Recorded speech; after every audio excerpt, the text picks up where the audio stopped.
everyone. Today in our environment chapter we are going to discuss the topic ecosystem.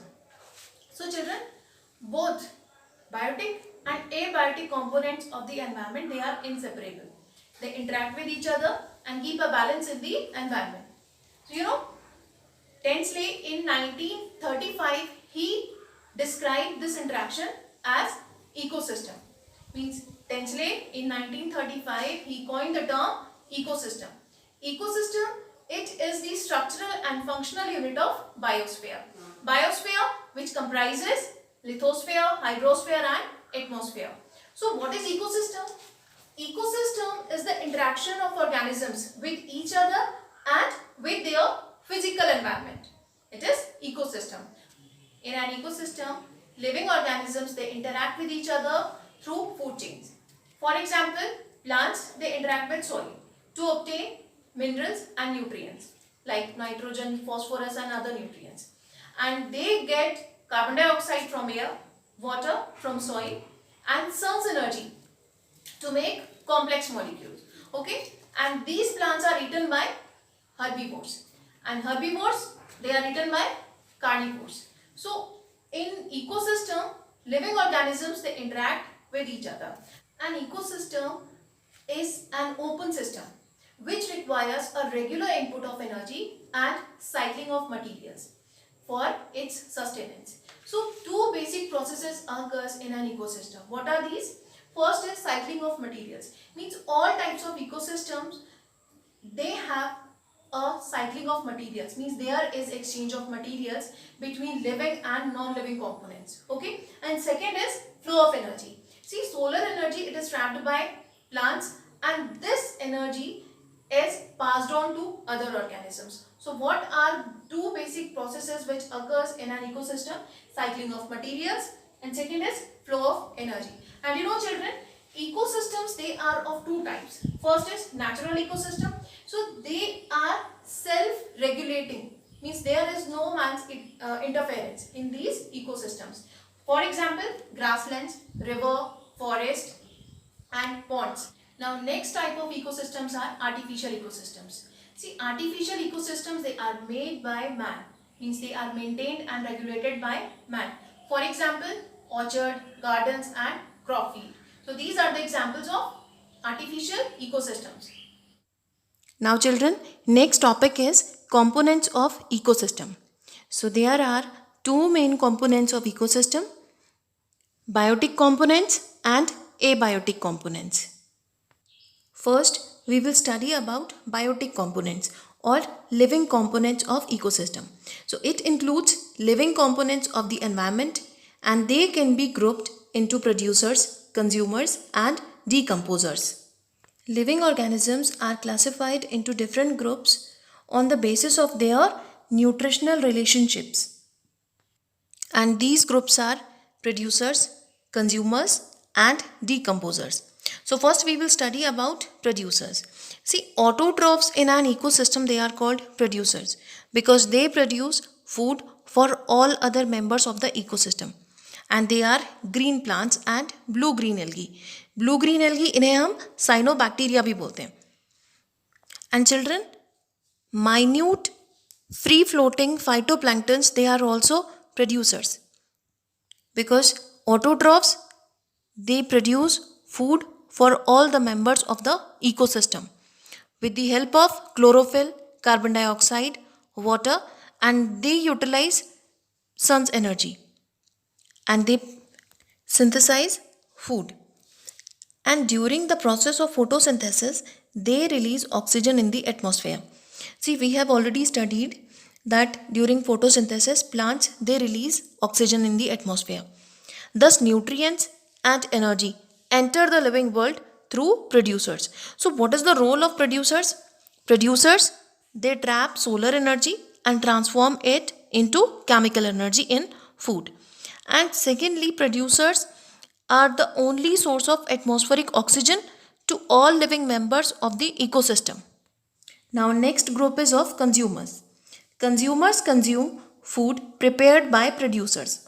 And all animals, including human beings, are consumers.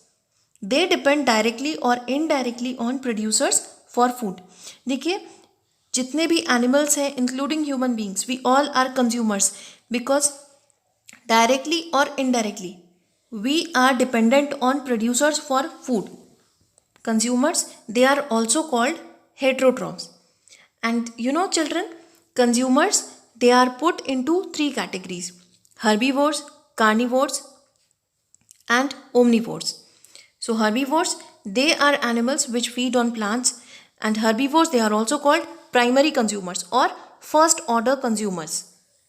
For example, rabbits and grazing animals like zebra, goat, horse, and mice, butterflies, they all are first order consumers.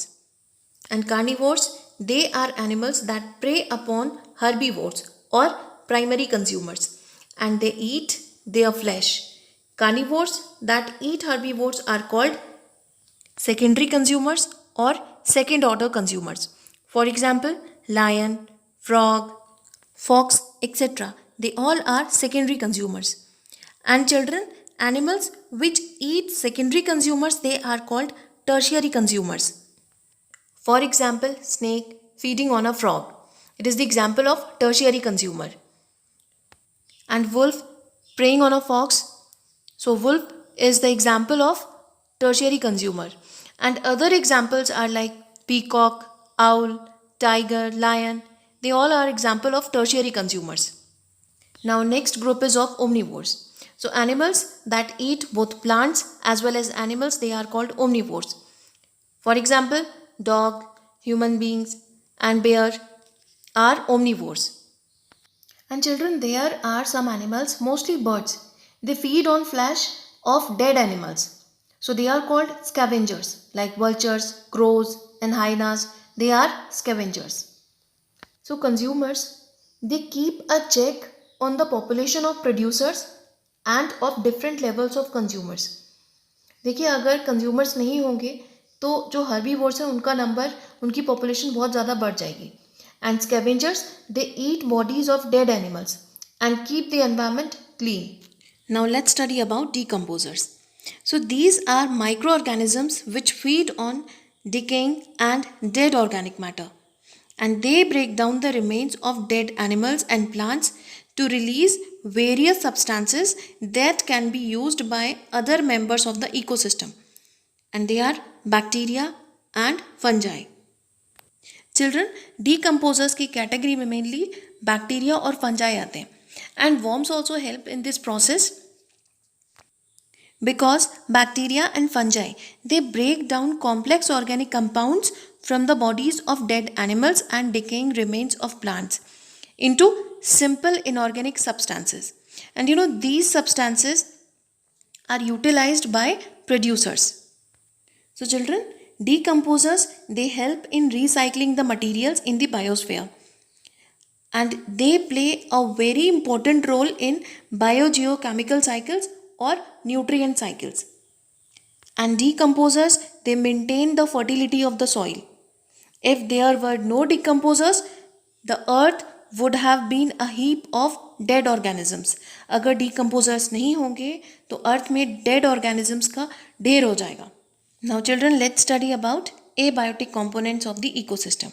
See, the abiotic components of an ecosystem, they are non-living components on which living organisms are dependent. For example, soil, sunlight, water, air, temperature and inorganic nutrients. They all are abiotic components of the ecosystem. Children, abiotic factor like light. So sunlight, it is the primary source of energy in all the ecosystems. It is used by green plants during the process of photosynthesis, in which plants, they manufacture their food. Children, abiotic components are the non-living components on which living organisms are dependent. अगर abiotic components नहीं होंगे तो biotic components का भी existence नहीं होगा. See, for example, temperature. You know, the distribution of plants and animals is greatly influenced by extremes in temperature. अब देखिए जो polar areas हैं वहाँ पे vegetation और animals बहुत कम मिलते हैं, तो जहाँ पर temperature बहुत ज़्यादा हाई होगा या बहुत ही लो होगा, तो उस जगह पर भी लिविंग ऑर्गेनिजम्स की पॉपुलेशन ज़्यादा नहीं होगी. And third factor is wind. Wind, it helps in pollination and seed dispersal of some plants. Now next abiotic component is water. Water, which is very essential for all the life forms on the earth. See children, air has different inorganic substances like carbon dioxide, nitrogen, oxygen, water vapors or moisture.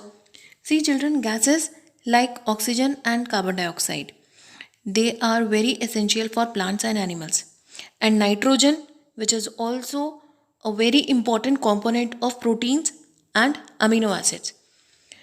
So children, now we have studied about the abiotic components of the ecosystem, which are very essential for the existence of life on the earth.